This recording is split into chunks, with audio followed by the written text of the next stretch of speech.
need a key.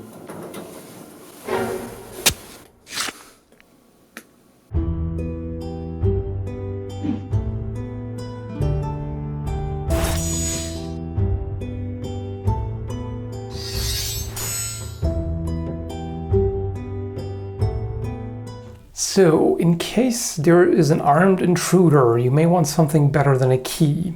So, let's talk swords. And this has been requested by the Great Lemon via Super Chat. I kept it in this time. Yes, but I can see your grimace. Anyway, so I gotta point out that this is just for entertainment. This is not supposed to be an instructional self-defense video, anything like that. So keep this in mind. It's just for the lols, essentially. Of course, if there's an armed intruder and you have access to guns, then why even bother with a sword? But again, this is just for the hypothetical.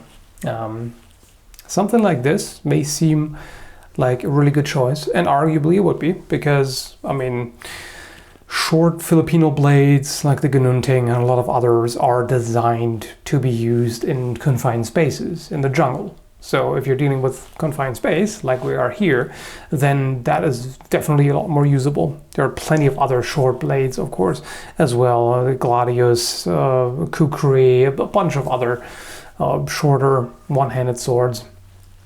And so the nice thing about this is I can actually throw a proper cut and I don't have to worry about all this.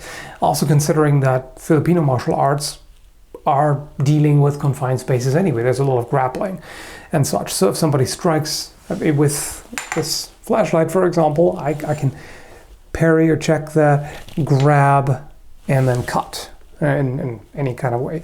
I mean, if you don't want the lethal option, I guess you can just cut at the arm, whatever you need to.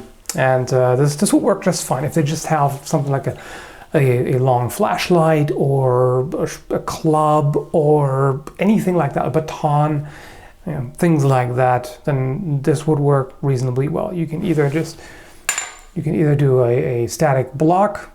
You could even support it with the offhand, but it's likely not really needed here. With a blade like this would really be more a matter of parry, check, and grapple. You could also move away when it comes in, just move out of the way, cut to the arm, stuff like that. And aggression here would be really important. This is quick, so you can easily, feint a cut and then cut to a different side, things like that. You can thrust as well. We'll get to that in a moment. However, if the attacker has a heftier weapon, like a baseball bat, we don't actually have a baseball bat, so we're just going to use this cane as an example. So, baseball swing with two hands, I would not want to trust this, especially if it's a strong attacker that would just blow right through, and you're not going to catch this with a static block. Deflectional parry, on the other hand, is still a possibility. If you combine that with footwork, if you have the space, you can definitely step off to the side and just let it slide off the blade, and then you've got the counter cut. If you have a straight blade, be it single or double-edged, you can also use half sorting effectively, which would be useful against a powerful two-handed swing. So you would actually meet it as soon as you can, basically as quickly as you see the swing come in, you immediately come in and you try to meet it before it has reached its maximum power. And from here you can push it to the side and thrust. You can strike with the guard or pommel. You can use the guard to hook that away and strike, grapple, etc. So that's always good whenever you're faced with a heavier weapon that could blow right through your guard. If you just tried a static block, then you can support that with the other hand, and now you're in a much better position. Now, if you have a single-edged sword, you can support the spine with the palm of your hand like this, and the advantage of that is that your fingers can't be hit like this. If you wrap the fingers all the way around, you could get hit on the fingers. If you do it this way, much less likely. And of course, if you want to level the playing field, so to speak, you can also do the murder stroke, which has a lot more heft. It's basically more like an axe than a sword this way. If you have a fairly light blade, you can also cut into the strike like this. So for one, you're trying to deflect it off to the side instead of meeting it head on like this. And also, since you're generating velocity as well, you have much more energy here. So this is a lot more effective, more powerful than to just hold the blade here. So you may be able, against a two-handed swing, to just step off to the side and cut into it as strongly as you can and defeat that way, or defend. If you're dealing with confined spaces, what's better than a rapier, right? You can just stab them as they come in. You don't need any space here. You don't need to use cuts. You can just, this could be even narrower than this, and you can just poke them, right? No problem. Seems like the perfect solution here. Except that thrusts don't have any real stopping power. Meaning, even if I run the attacker through, they may still get me, just because there's nothing that will immediately incapacitate them. I mean, there have been cases where people are shot or stabbed in a specific part of the body and they just drop like that, but most of the time they don't. Even if there are even cases where people are shot with a shotgun and just keep running. So if they're under adrenaline and suddenly rush you or are high on who knows what, then they may not even notice being stabbed, so because they don't feel it at the time. So in that case, they can still continue attacking you.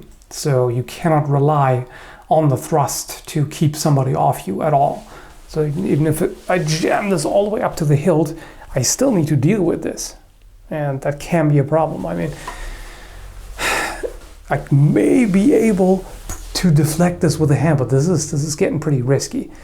Now, to be fair, a broken arm versus stabbed through the torso with a blade, this is worse, but you're not out of it. Like they may continue to just smash away at you until you don't move anymore. So rapier, not really a great choice here.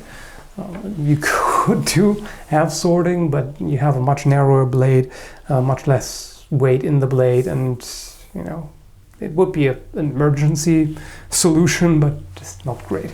Okay, what about long swords? Seems very out of place here because, well, I don't have enough space for a proper cut. Well, I do, just for specific cuts. I'll get to that in a moment. So this may seem like a problem that I can't actually effectively use this other than for half sorting, which is perfectly useful, of course. This was done in confined spaces in historical manuals. So again, strikes can be parried this way, and you can strike with the guard or pommel. You can hook, you can control the opponent with the blade and do takedown techniques, etc. You can again use the murder stroke, all of that. And you can also actually cut with this in confined spaces. If you just use a thumb grip here, suddenly I have all the space I need. This is a different type of cut. This here in particular is a shield how or a squinting strike. It comes in like this, and because of my different hand position, this is all I need. So I can cut this way, I can even potentially cut like that. So here's the worst case scenario, aside from the attacker having a gun. This would not be fun times. That's a wrecking bar, which is very heavy and very, very hard to stop. If you had, especially if you have a single-handed sword and one that's strongly curved so that half sorting doesn't work as well. I mean, if it is single-edged, you may still be able to do this. But even if you can use half sorting, if somebody swings this thing at you, you can't stop this. Unless you catch them really early before, like when they still have their hands high, but that seems really unlikely. So this would blow right through your guard, half sorting or not, especially if the attacker is stronger.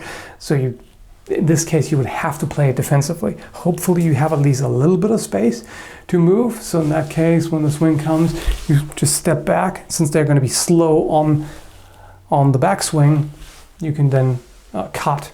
Or again, you can step back and cut to the hands as you come in. So if you get the timing right, cut to the hand, and you're out of the danger zone. So this would have to be as defensive as possible. Or maybe you just need a bigger sword. I mean, if you have a great sword, in confined spaces, half swording is pretty much the name of the game. And in that case, you may have enough mass here to actually withstand that and catch it on the ricasso, maybe. But I mean, even just half swording, I'm already running into the trouble here that the pommel almost hits the one wall and the point the other. So this would still be pretty difficult. This would be pretty cumbersome, so not exactly something I would recommend unless you want to use it like a spear and just use the reach. That would of course be great, this kind of thing, because this is very simple to avoid. They can't even strike you anyway, and if they try, you just disengage and thrust them in the leg or wherever you need to. So just having that in somebody's face alone would be quite the deterrent. So you could definitely use this basically as a spear and just do this kind of number here. Again, being aware that there is no real stopping power. With this, a little more so, because it's a much wider blade than a rapier, so this would do more structural damage.